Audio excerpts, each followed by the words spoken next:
Hi, everybody. Welcome to our podcast episode. And the topic today is what doesn't kill you makes you weaker.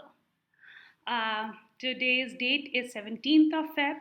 Day is Thursday. And I'm Preeti Pandey from India.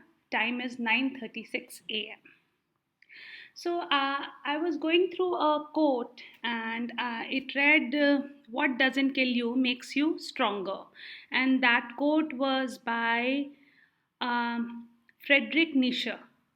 Now, I was wondering if there is, if this, what I'm reading, holds true. And while, of course, we have a psychological point of view, I keep reading about psychology facts, and I was just very curious about it. So I started reading, and I found that it is not true. So, today we are going to talk about how it is not true because all my life till date I believed that if I encounter tough situations, difficult scenarios, I become strong. And suddenly I come across a quote and then I deep dive into it and I find that no, it is not true. So, when I was going through it, I read that this comes from the Friedrich Nietzsche is a cultural critic, and his thoughts. He's also a philosopher. He was a philosopher, and I believe nobody dies ever. So that's why for me, everything is now and everybody is living. So he is a cultural critic. He is a philosopher, and his thoughts resonates with American culture. Okay. And he himself, if you go and read about him, he had a short, I would say, and miserable life. Okay.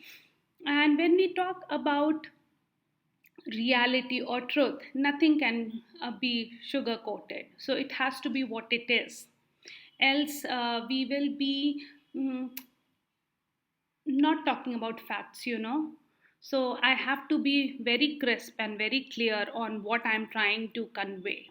So he had a short and miserable life. And as per the American culture, what we think is why we are talking about American culture, because American culture strongly believes on that if you go through hardships, you become strong.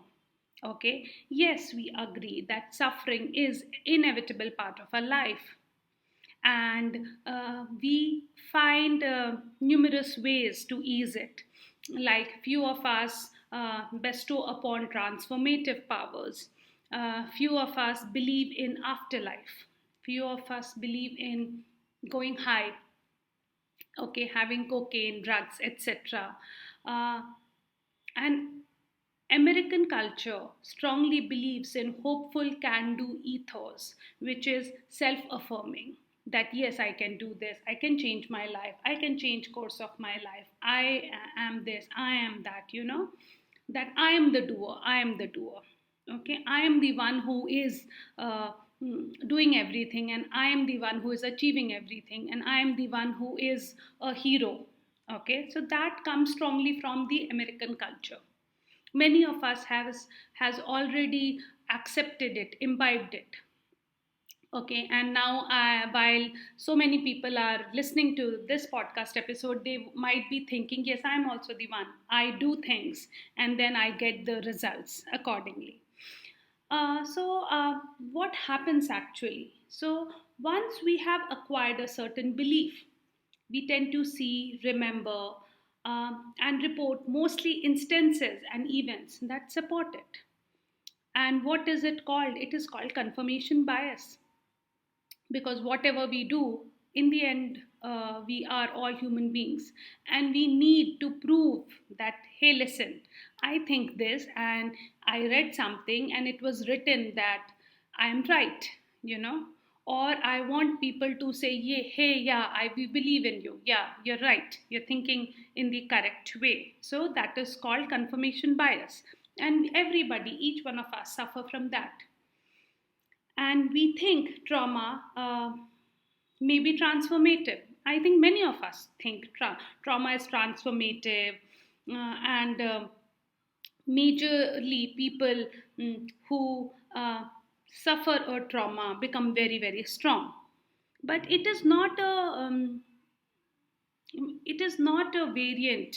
It is not a bacteria. It is not a bacteria which is not, if not killed entirely by any antibiotic. It is nothing like that, that it will mutate and it will become resistant to any other mm, medicine, you know. So, this trauma, what we think, we treat trauma as a bacteria, okay, and we think that people who go through hardships of trainings, they tend to improve their performance, so we correlate these information. But let me tell you one thing, that this hardship of training is not like a bacteria, okay. Hardship of training is like a good training. A training is not a traumatic event. Yeah, it is hard, but it is not traumatic, okay. So if you are going to a gym and you are working out for 5 hours, of course it is hard, but it is not traumatic, it is by choice, okay. If I choose to cycle for 5 hours, of course it is hard, but it is not traumatic, it is by choice. So now you know the difference between traumatic events.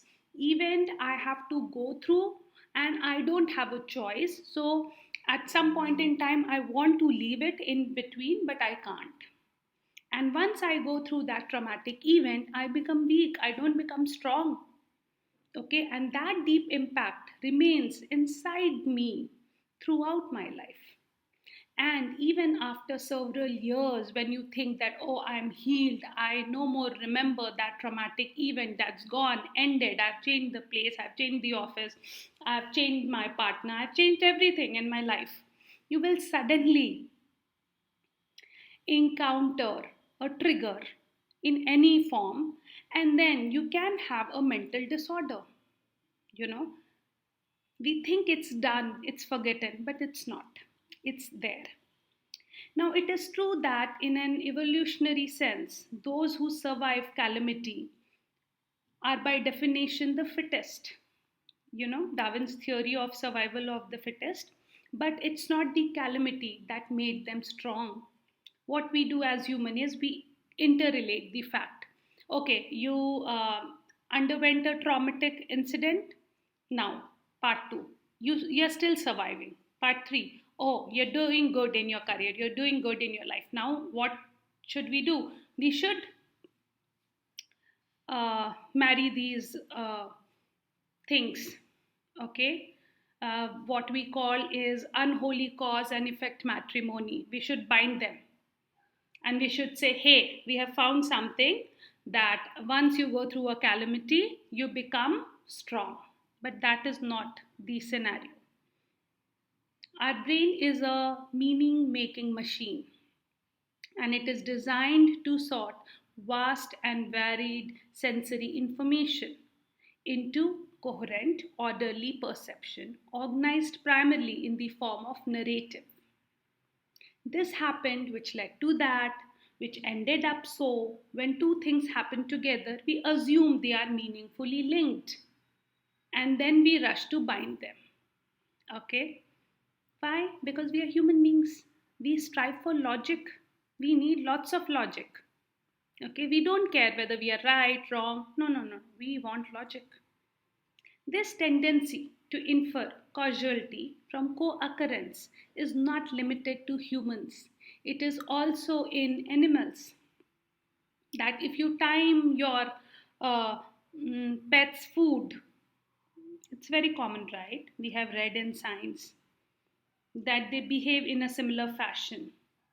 Okay, like for example, caged pigeons receiving food at random intervals, not related to their behavior, will nevertheless repeat any movement they happen to be doing before food appeared, but we will relate it.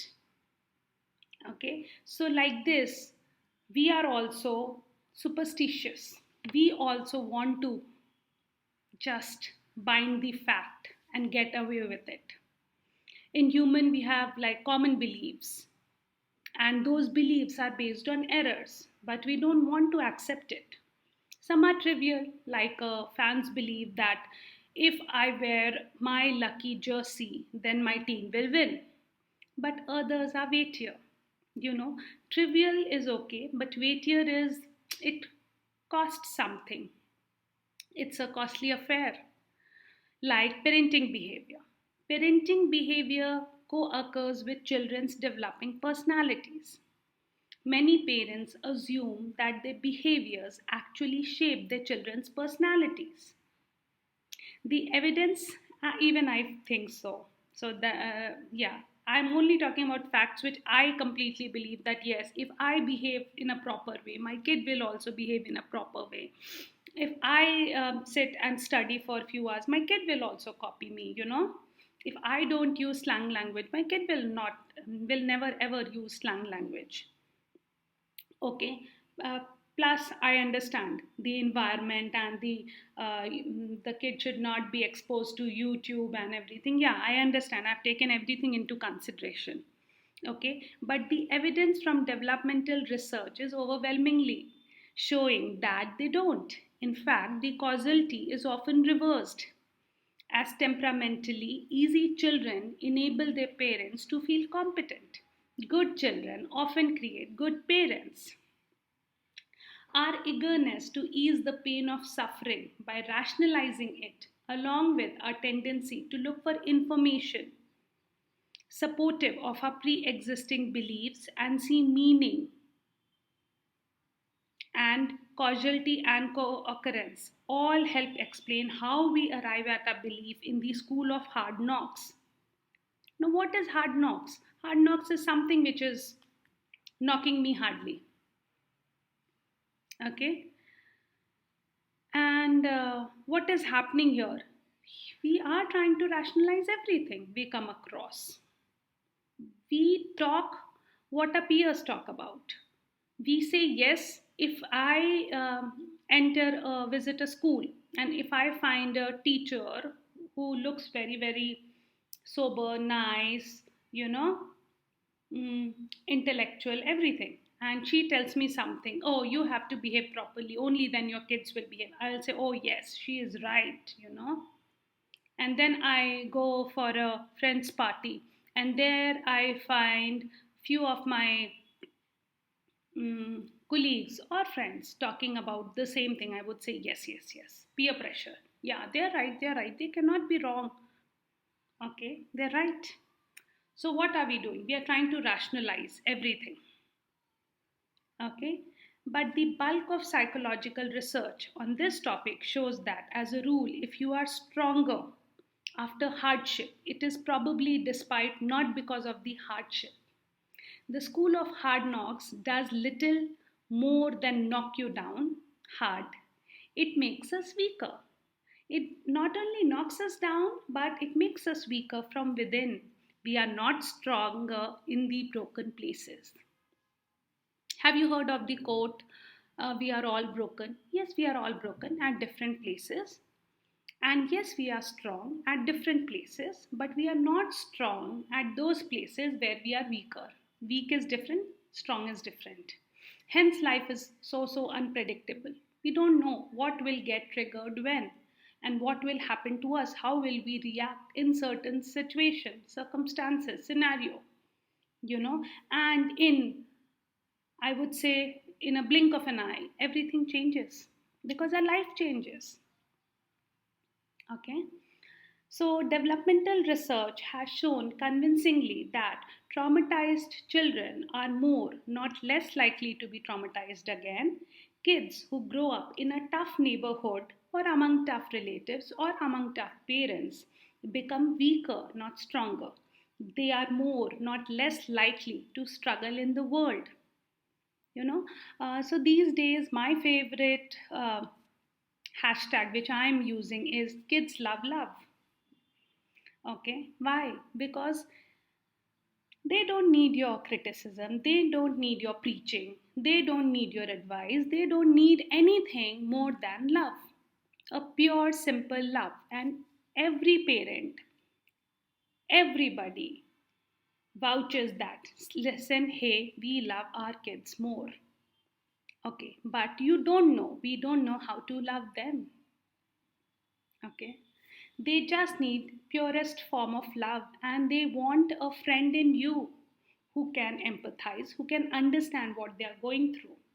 Okay, who simply needs love, without judgment, without preaching, without advice, without criticism, without anything, who is okay with 40% marks, who is okay with failing, who is okay with not remembering things, who is okay with losing things every day, even if it is iPhone or Mac, doesn't matter.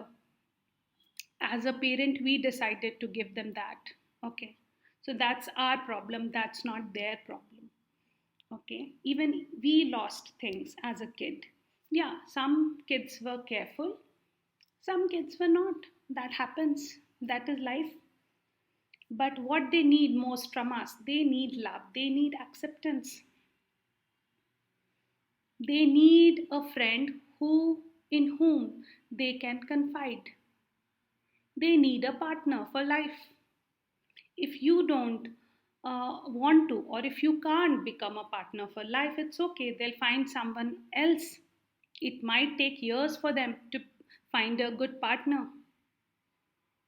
Okay, partner as in partner who can listen to them without judging them, partner who can be theirs, their people. Okay, so that is very important for a kid. And when for simple things we traumatized their childhood, even if we are like not talking to them, talking to our mother-in-law, father-in-law. If I'm talking to my husband, I'm shouting, I'm yelling. Okay, if I'm talking to my neighbor and I'm shouting, I'm yelling, anything, that is traumatizing that kid's childhood.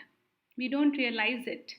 And sometimes, because very early on we become parents and we don't know how to handle our feelings, what we do is we are sad, we are depressed, we are not talking, and the kid is getting ignored.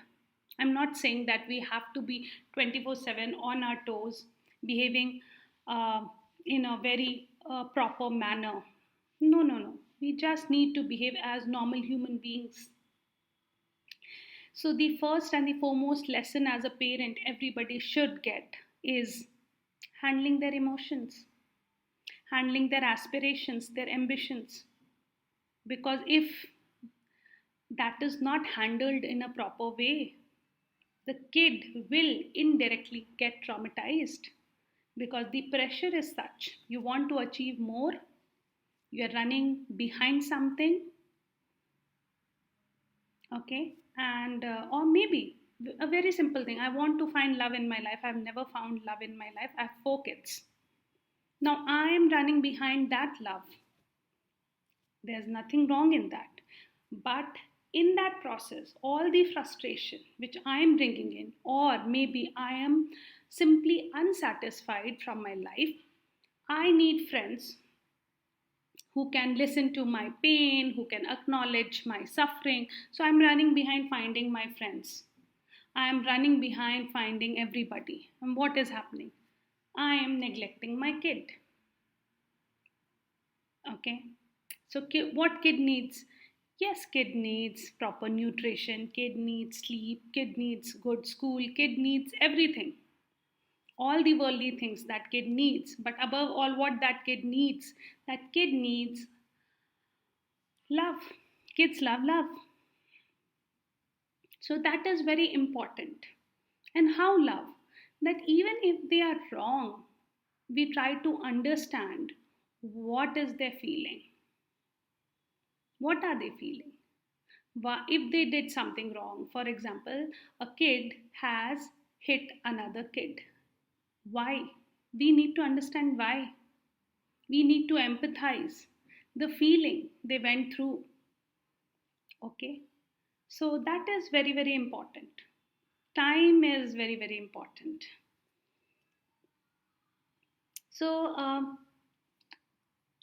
I was reading an article and I saw that the kids, what they used to do at the age of 19, they have started doing at the age of 15.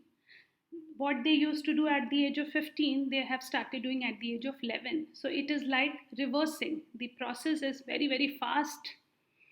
Okay. And a year old kid can read if you just make the letters big. So, this world where we are today, in this time currently, it's very tough. As a parent, it is very challenging. And it is very important to understand the psychology of each and every kid. It cannot be that I only want to mind my own business and I only want to concentrate on my kid. No, that won't help.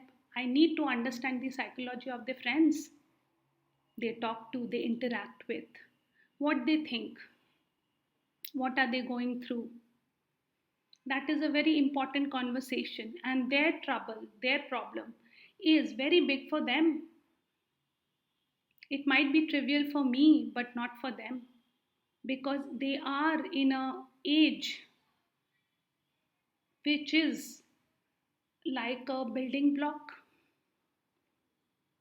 A future is getting built inside them. If they are broken today, tomorrow it will be worse. And tomorrow, when we start healing them, we can only put band aid. But today, we can heal them internally. So it's a very difficult, complex process, but yes, we can do it. So for effects on adults, there is effects on adults as well. So the effects on adults is generally similar. For example, in one recent study, healthy adults viewed fearful and calm faces and what they were going through. So, this is an incident from 9/11 attack. What happened is the there is a part in a brain in our brain. That part of the brain forms and stores emotional memories, and that is called amygdala. Now, what happens? How can we note it down? So, through the functional magnetic resonance imaging in the amygdala, we can study that, and researchers have done that.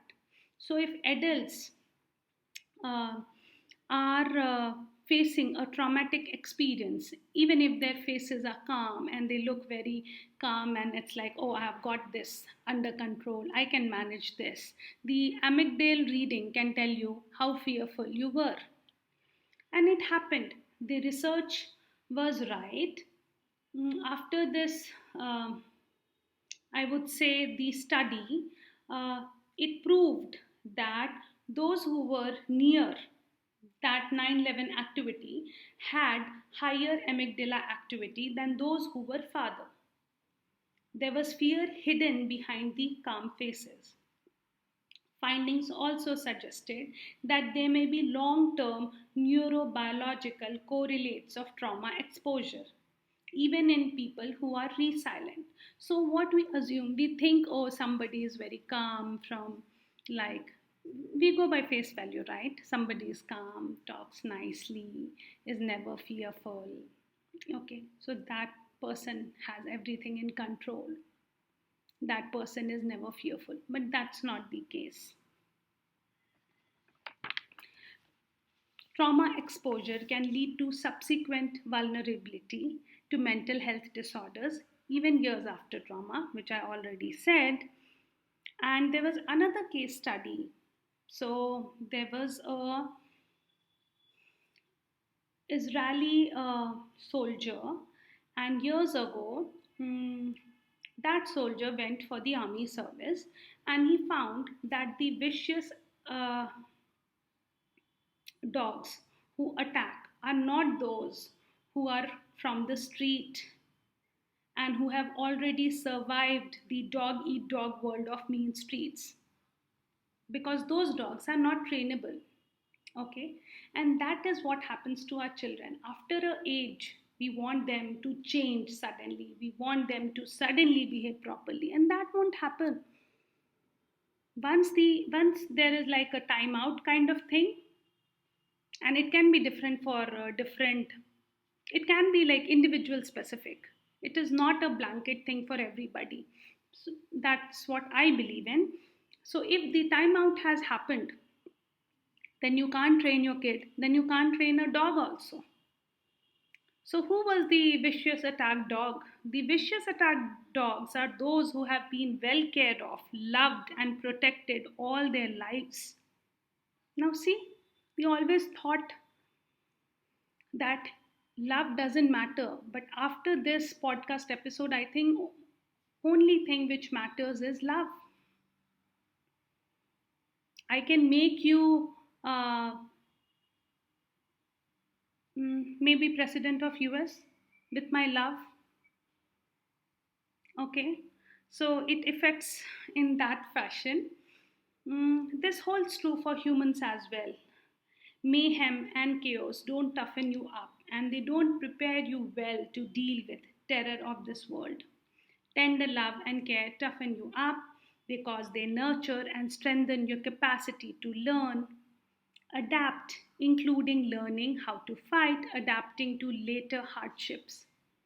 So, with love, if I keep teaching you, if I keep training you, if I keep feeding you that you can be strong, you can do this, you can do that, you should do this, you should finish your homework, you should do this, you will do that.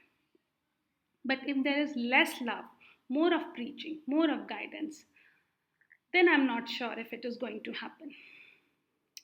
And I come across these kind of questions that why do you think this kind of transition you are talking about can happen? And few days back, I was really unwell and I experienced dying. And then I concluded something. I experienced dying doesn't mean that I was about to die. I'm not sure, but that's what I feel. So that was a minor indigestion only. I didn't see a doctor I was fine on my own. It was okay. But what I experienced is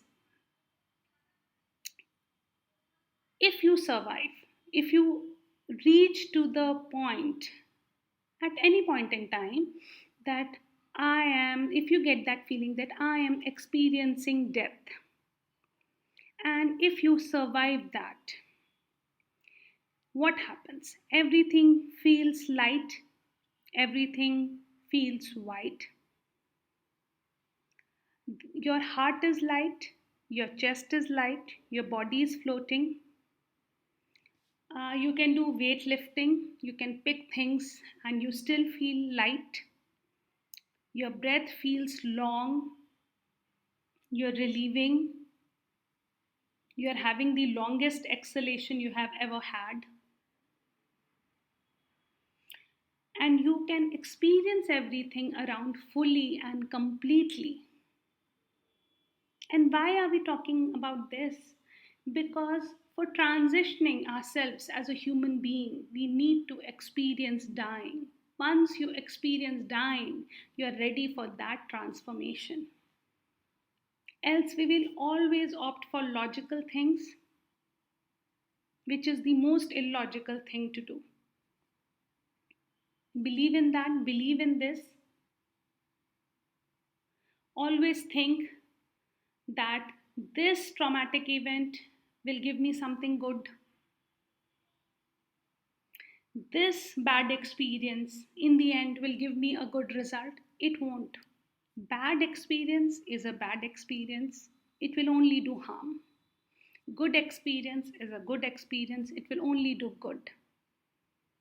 And what we need to do? We need to transform ourselves. We need to transform ourselves to accept who we are, accept why are we here on this earth, what do we need to do, what do we need to achieve today, what can I give to this universe which is giving me so much, what can I offer to the humanity today which is embracing me, my life, every moment. What am I giving to this universe is a very important question. And when you start looking from that perspective, you will change, you will transform as a human being. And then your parenting skills, your interacting skills, everything will change. You will become a giver. You will never talk about what I'll get. You will only talk about what can I give, and not to the human, not to a single human, but to the entire humanity. What have I given? So, that is a very important conversation. And in case you liked this podcast episode, do write to me at Preeti, PRRITI, at the rate blinkofany.in, BLINKOFANEYE.in, and I'll be reverting back. And thank you so much. I know I took a long time for this podcast episode, but yeah, eventually it happened. And I'm not sure what will be the next podcast episode, but if in case you have something in your mind, you can write to me and I'll take up that topic in my next podcast episode. So, see you later. Lots of love. Thank you so much for listening.